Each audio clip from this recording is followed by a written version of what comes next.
ಕಡೆಗೂ ಬ್ರೇಕಪ್ ಬಗ್ಗೆ ಮೌನ ಮುರಿದ ಬೃಂದಾವನ ಹೀರೋ.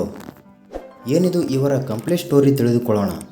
ನೀವು ಚಾನಲ್ಗೆ ಹೊಸಬರಾಗಿದ್ದರೆ ಸಬ್ಸ್ಕ್ರೈಬ್ ಆಗಿ ಮತ್ತು ವಿಡಿಯೋ ಇಷ್ಟ ಆದರೆ ಲೈಕ್ ಮಾಡಿ. ಸೋಷಿಯಲ್ ಮೀಡಿಯಾದಲ್ಲಿ ಸ್ಟಾರ್ ಆಗಿ ಗುರುತಿಸಿಕೊಂಡಿದ್ದ ವರುಣ್ ಆರಾಧ್ಯ ಅವರು ಬೃಂದಾವನ ಸೀರಿಯಲ್ ಹೀರೋ ಆಗಿ ಮಿಂಚುತ್ತಿದ್ದಾರೆ. ಇದೀಗ ಸಂದರ್ಶನವೊಂದರಲ್ಲಿ ವರ್ಷಾ ಕಾವೇರಿ ಜೊತೆಗಿನ ತಮ್ಮ ಬ್ರೇಕಪ್ ಬಗ್ಗೆ ವರುಣ್ ಮೌನ ಮುರಿದಿದ್ದಾರೆ. ಏನು ಕಾರಣ ಇರಬಹುದು? ಯೂಟ್ಯೂಬ್ ಸ್ಟಾರ್ ವರ್ಷಾ ಮತ್ತು ವರುಣ್ ಅವರು ವರ್ಷಗಳಿಂದ ಇಬ್ಬರೂ ಪ್ರೀತಿಸುತ್ತಿದ್ದರು. ಕಳೆದ ವರ್ಷ ಇಬ್ಬರೂ ಬ್ರೇಕಪ್ ಬಗ್ಗೆ ಅಧಿಕೃತವಾಗಿ ಸಾಮಾಜಿಕ ಜಾಲತಾಣದಲ್ಲಿ ತಿಳಿಸಿದ್ದರು.